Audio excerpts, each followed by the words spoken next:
Politico, congressional reporter Rachael Bade is with us.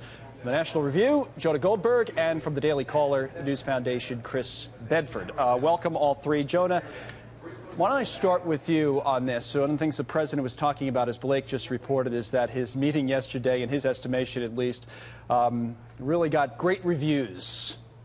What would you say? Well, I think it was actually great television, and I think it was very politically smart, particularly in the wake of the Wolf book, to sort of show him being hands-on and not being crazy. Because I mean, that was the conversation. It was 25th Amendment, and he's gonna, he's like a runaway monkey from a cocaine study. We gotta, and all of a sudden he was like reasonable and fairly serious. So I thought on the optics it was very good. Politically, it created a lot of problems for him, even though it solved some others, because he basically said, I come in here with no preconceived notions about what I want from immigration. I would like a wall, but other than that, you guys, whatever you come up with is fine with me, which is not the platform that he ran on, and it's not what his biggest supporters wanted to hear from him. And to that point, Rachel, we heard from some of those, I guess I would say, supporters. I mean, Ann Coulter, I guess, would be out there as one of the most aggressive, was on this network last night. And there are others from the Trump base on this issue that really went after the president last night on it and have continued to some extent this morning. I think he's aware of that. You could tell from the tweet last night saying that he needs the wall funding to be part of that. But what is the effect of that backlash from the base, do you think? Yeah, it was interesting. I was speaking with Steve King, who is a Republican up here in the House from Iowa, an original Trump supporter, always with the president, and he was saying he was disappointed because he felt like the president was getting bad advice from certain Republican, more establishment types of Republicans and Democrats, that he needs to do something, and he was calling this amnesty. That doesn't help the president with the base, of course. The reality here is, there was a lot of pleasantries sort of exchanged yesterday at that meeting, but we're not any closer to a DACA agreement now than we were before this meeting actually happened. And the reason is because even though people were sort of talking nice to each other, you still have the president who wants his wall money. He also wants to talk about making changes to immigration policy to curb the amount of people who are coming to this country, whether through chain migration or the visa lottery system. And Democrats are very wary of all three of those. So there's a little bit of a debate going on right now on Capitol Hill between Democratic leaders in the House and in the Senate about how much they're willing to give.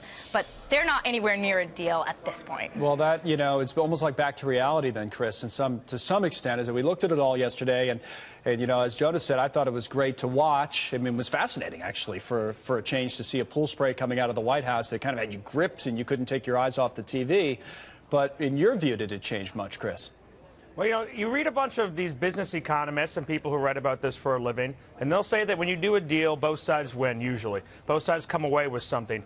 Donald Trump, if you read any of the books he's put out or the interviews he's given, he actually believes that there's always a winner and there's always a loser in basically every deal. And what gets the loser to the table and forces it is leverage. Yesterday, he did a lot of kind of kumbaya talking. He agreed with everyone at the table. It was a bring together. But he's got to know from his decades in business and from his single-mindedness in this political issue of the wall that his only leverage on immigration reform is DACA. And if he surrenders that, then he'll lose his ability to negotiate at all. Yeah, Democrats would have no incentive to negotiate after that at all. Now, you brought up the term winners and losers. I want to get you guys on another topic while all three of you are here. And I think it's pretty widespread agreement that Steve Bannon has been something of a loser this week. And the fact that he's not only marginalized but out of Breitbart, in addition to already being out of the White House. What's the effect of that? And Rachel, let me go to you first on Capitol Hill with that question. I mean, one of the plans for Bannon, right, and this is one of the things we were all talking about and we didn't know how it would sort of play itself out, is that he was really going to get involved in these midterms in terms of getting candidates from the Bannon wing of the Republican Party, as it was then being called, to primary other Republicans. Now what? Yeah, so there's a sense that there's still going to be primaries, of course, in the Republican Party, because the Republican Party is pretty divided between more Trump-like populists and more fiscal hawks. But really, with Bannon's downfall, those sort of outsider candidates are less of a threat to Republican incumbents here on Capitol Hill.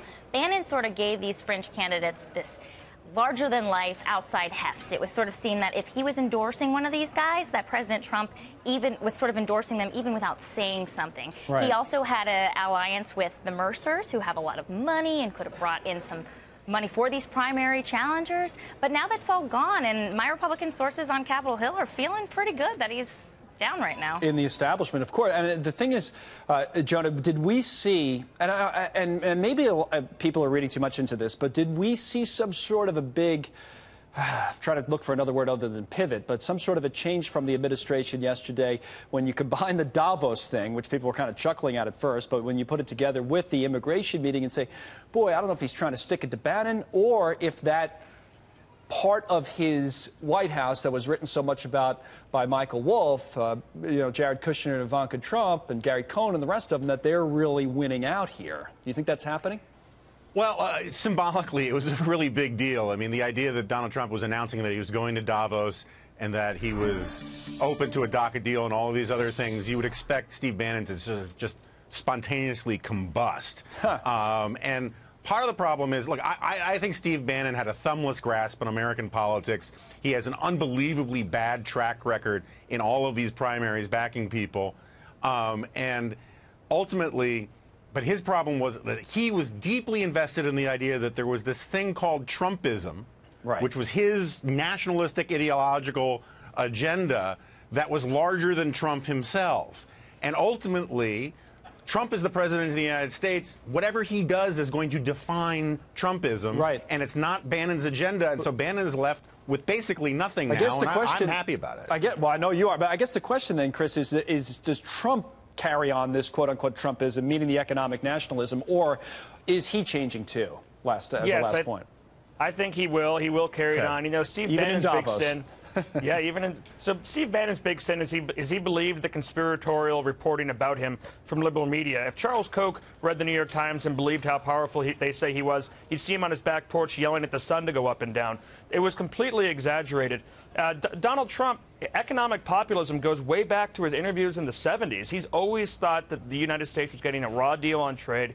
And he's always kind of stood for himself and his own brand before Steve Bannon, before I even dare say Roger Stone. Right. And he's going to continue with that, I suspect, those deeply held beliefs with or without Bannon's support. Jonah, I'll throw this one at you as a final. This is a news alert, actually, so you have to react to it in real time like I am. But what do you think of this? The Associated Press just reporting through sources that the president's expected this week to extend relief from economic sanctions to Iran as part of the nuclear deal. That just came out from the Associated Press. Jonah. That's interesting. To extend relief? That's exactly how it's phrased, exactly. From economic sanctions.